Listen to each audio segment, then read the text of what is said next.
Joining us now is Stephanie Grisham. She is the former chief of staff and press secretary for First Lady Melania Trump and former White House communications director and author of the book, I'll Take Your Questions Now, What I Saw at the Trump White House. Also with me, Washington Post investigative reporter Josh Dawsey. As to what you saw, we've talked a lot, Stephanie, for the last hour and 15 minutes about the access that Hope Hicks had, the relationship between her and Donald Trump, but you saw it up close. What can you tell us? Yeah, you know, watching the trial today has been a lot of mixed feelings. I can only imagine the sense of anxiety that she had. I joined the Trump campaign in July 2015. So I was actually the second press communications person to join the campaign after Hope. And so I worked with her for the entire 6 years. And, you know, all of the reports are correct. She and the boss were extremely close. He trusted her with everything. She traveled with him everywhere. And it was funny because hearing her say that she had to, you know, go put any statement past him or any response to the media past him is exactly correct, because I was always flying with the press during the campaign. And if I needed to answer the press, I had to go through Hope, who then had to go through Trump to make sure that I could give them even a simple answer like, yes, we're going to Iowa tomorrow. So he really was very involved, and it's been interesting to kind of relive some of these memories watching her testimony. You also just said something, and I'm not even sure you were aware that you said it, but you called Donald Trump the boss. And that was something that was repeatedly said in testimony, particularly as it related to things that Michael Cohen said about who was driving this train. Is that a phrase that everyone around the White House and around Donald Trump used, the boss? Yes, absolutely. And as you can see, I still use it, too, because it was something I said, you know, daily. It started on the campaign, and then throughout, even in the White House, it was always the boss. Josh, what does the level of access to Donald Trump and those around him bring to this trial for Hope Hicks? Well, there was as Stephanie said, there are a few people who had more access to him. I mean, one of the most interesting parts of Hope's testimony, just as it's been to the House committee, to Special Counsel Mueller, is just how much she saw, how often she was in the room. She was spanning in and out. I mean, there were a few people besides his family who were closer to her for such a sustained period of time, right? I mean, there are people who've sort of zigged and zagged in and out of Trump world, who fell out with him, who've come back here and there. But for as long as she was there, with the exception of a couple of brief periods, she was there for most of the last 6 or 7 years. So you have to imagine, if you're the former president, it's quite a strange and surreal feeling to sit in the courthouse as a defendant and watch her on the stand.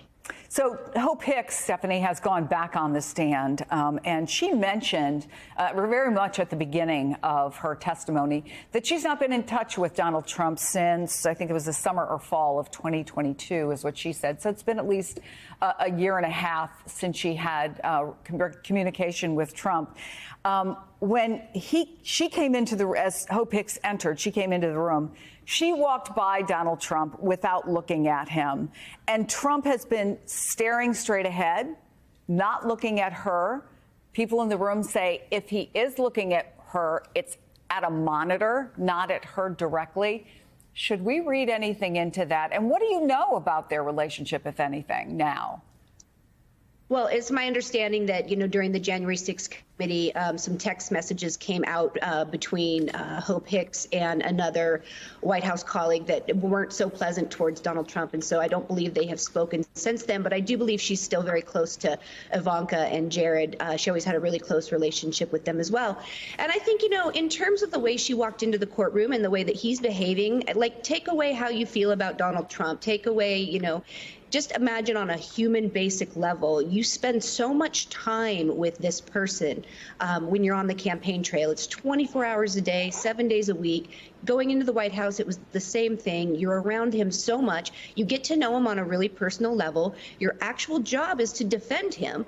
And you do see sides of him that are good in your opinion. And so I think it would be very awkward. I've got anxiety watching it on her behalf. I'm not even in that courtroom.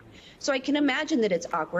And for him, too, he knows full well that she's one of the few people, aside from, you know, Dan Scavino, I would say, that know everything that happened. And so I'm sure he's just wondering what's going to come out of her mouth, because she's a very, very intelligent woman and she's got a great memory.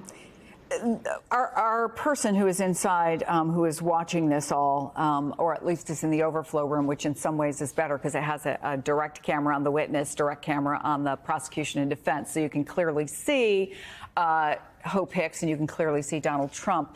But she's reporting that she had gotten more relaxed. In fact, several people who came in during the lunch break said she was nervous at first, then she got more relaxed.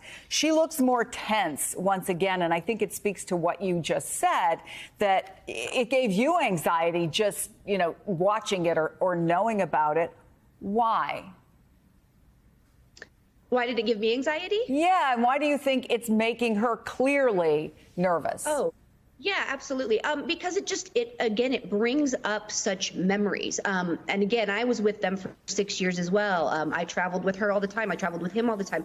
And so there's little things that are coming up that just brings back memories, some good, some very, very bad. And, I'm sure to some extent she feels like she's betraying him. She's there via subpoena. She's not there voluntarily.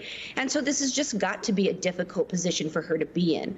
I know myself sometimes speaking out, I still feel guilty every now and again, because when you spend, again, on a human level, so much time with a person in a family, you do get to know them in a way that the public doesn't. So I'm sure that, there's been the break. I'm sure she's been getting texts and emails and hearing about the coverage.